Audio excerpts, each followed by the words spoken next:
Hey there, it's Stefan Angelini from Angel Advisory. I wanted to get a quick note out to everyone because there's a pretty significant event around the world, the Silicon Valley Bank collapsing and the regulators getting called in. So let me talk to you about what I'm going to go through today. First off, I'll look at what has happened to the SVB, Silicon Valley Bank, and who are they.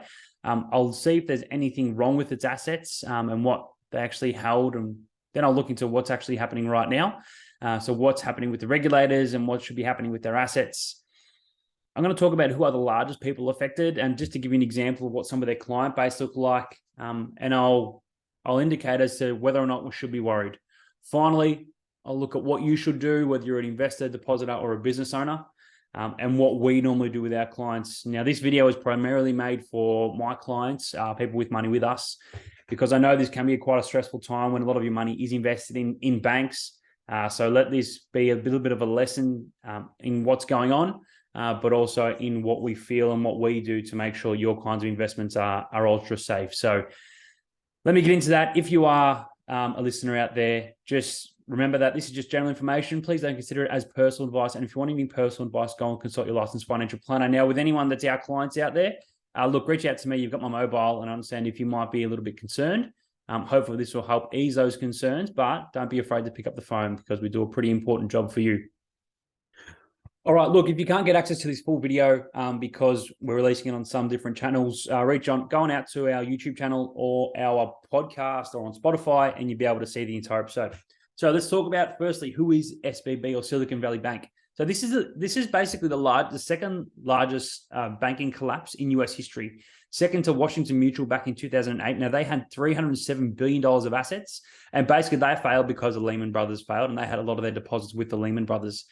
Now, the Silicon Valley Bank, it's been big only recently, so it's doubled its deposits since 2009. And if you think why, basically in 2009, since 2019, so in the last 4 years, it's doubled the amount of deposits it's got. It's now got $175 billion of deposits as of the end of 2022. And it's got an asset base of $209 billion. So quite a sizable bank, so you would think anyway. But just as a reminder, that this is only a small percentage of the entire banking system in the US. So a tiny percentage, so 0.91% of the entire banking assets in the USA. So it is tiny, it is minuscule on the broader scale of things. So you're going to see a lot of headlines coming out, but it is only just a smaller bank, even though it is the 16th largest in the USA. So what I was saying before, since 2019, it has basically doubled the amount of deposits it's got. So if you think it had $90 billion of deposits, and now it's got double that, you can see that the bank needed to do something with their money. So I'll take you through what they've done. But essentially, they got a lot of deposits because there's a lot of money around. It was a perfect storm for them. Like, there was people getting money, people raising money, people not knowing what to do with their money. And a bank like this just really was able to flourish during that time. So let's look at the short-term issues that the bank encountered. Before I get into this, I should just say that what's happening now is that people with less than 250 grand can get their money, but other people might need to wait to see how much money they can access from this bank of that $174 billion in deposits. But really, this bank, so you know, it didn't really invest into mortgages. It more did business lending, and that's where it doesn't have that security of real estate or anything like that. But let's look at the short-term issues that it has. So basically, people came asking for money and they didn't have enough money to pay their depositors back. So then they had to shut their doors, and regulators had to get called in because they couldn't meet the call. And that's what we might call a run on a bank. So long-term issues is, back in the day, in 2019, 2020, 2021, they took a lot of money in. What they couldn't lend back out, they put into extremely safe US Treasury securities, or what we might call government bonds. Now, most of these bonds that they went into were long dated. They long dated because they thought rates were going to be lower forever. And as you know, that a lot of reserve banks were talking about around the world.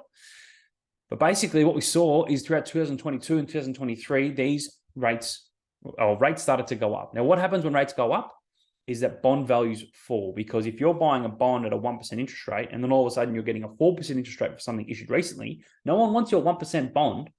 So even this bank, for example, got caught out because they went up to sell a lot of these long-dated bonds to get more capital at call. Now, if you're one of our clients, you might see that this is what we've been doing the last little while, getting out of these long-dated bonds, going to more at-call bonds or higher-yielding bonds, because these bond values are falling. Even though they're ultra safe, you will get your money, you will get your return, the value of these bonds has been falling.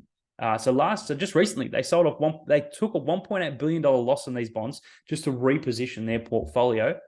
And, lo and behold, it is what it is. Finally, all created the perfect storm, long-dated bonds, not available cash, run on the bank. Basically, a lot of the VC funds, this is where a lot of startups invest into, tech firms. A lot of the VC firms that invest into here have basically said, we don't believe this bank's safe. They've had to reposition a lot of their bonds. They're doing a capital raising. Get your money out of them. And this caused a run on the bank. So people started asking for money, but the banks didn't have the money to pay them back. So with this perfect little storm for them of getting a lot of money in, not knowing where to put their money, not having enough money on call, interest rates rising, and that means tech firms have been coming back to them and saying, we need our money so that we can meet operational costs, because now these tech firms who have had it really easy on raising money, being able to get money really cheap and having easy access to it because everyone wants to be involved, times have changed for them, so they need cash. And then there was a run on the bank, and that's what's caused us to close. So the underlying assets in the company, this company, believe it or not, SVB didn't do anything wrong. The assets within the business are still quite safe. The bonds are quite safe, but they are not readily available. So what's happening now? The FDIC has taken over and it's closed the bank. Normally, it's not an unnormal occurrence for the FDIC to close the bank on a Friday, reopen it on a Monday. Now, they will be paying out all insured deposits. So that's anything less than $250,000, similar to what we've got here in Australia. You have less than $250,000 term deposit or cash savings. It is insured, so the government will pay that out. The FDIC will now look to sell off assets, including all the bonds, but also they'll look to see if any other banks want to gobble this bank up, which you might see there's actually quite a bit of demand out there. Let's look at who is the largest affected from this. So a company called Circle, they're a stable coins in that crypto environment. They've got $3.3 billion of deposits here. Roku is a company that's a streaming video player. They've got 26% of their cash here. That's $487 million. BlockFi, who's a crypto trading platform, they've got $227 million. And then a company called Roblox. They're an online gaming platform, but they've only got 5% of their cash here. And that's probably important, is that more established businesses will only keep a small portion of their readily available cash in one bank, spread it out between banks, or go to a larger bank. So these companies might not be able to withdraw their cash to meet the ongoing requirements to pay wages and payroll and everything like that comes along with it. So let me see. Should we be worried? Since the GFC 2008, the financial sector has been overrun with regulation that ensures the happening of 2008 don't happen again. So they've been forced to keep more cash on the balance sheet, more readily and liquid available cash, more importantly. And all those investments in long-dated bonds or fancy products have sort of gone out the window. They still exist, but it's only a smaller portion of their portfolio.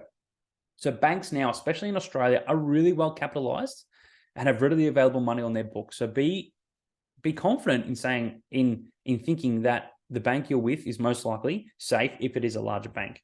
Now, let me just bring you back to the point that SVB, the Silicon Valley Bank, has $209 billion in assets, but this is 0.91% of the entire US banking sector.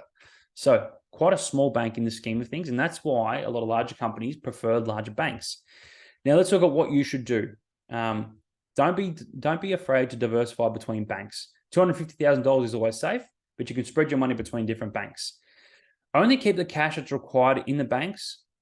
Diversify between bonds and other kinds of lending. So bonds, government bonds, probably more secure than banks, because a government will pay you back. A bank might not, because this might occur, especially if they're a smaller bank. Just be aware.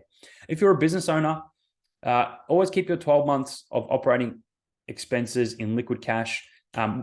Mainly spread it between different banks. So we normally encourage people to use 2, maybe 3 different banks, and spread the risk between, if you've got more cash there that you require for whatever purposes, spread the risk, get it out a bit more, go into bonds and things like that. For investors and depositors, watch the inflows of the bank you're going into. So what we do, for example, is anything we go into private credit, we see their inflows on a month-by-month basis, so that to ensure that their inflows going into the fund are sustainable, and we are confident that if we ever need access to the money, we can draw that money back out just using the inflows coming into the fund and not relying on them to sell assets. So look, I'm really interested to see how this plays out. Please be confident, if you're one of our clients, that we're quite safe. We don't see any structural issues with what we're invested in. And we'll be interested to see the fallout from this, but we'll make sure we'll monitor it for everyone. Thanks a lot for listening. Stay safe out there and happy investing. Cheers.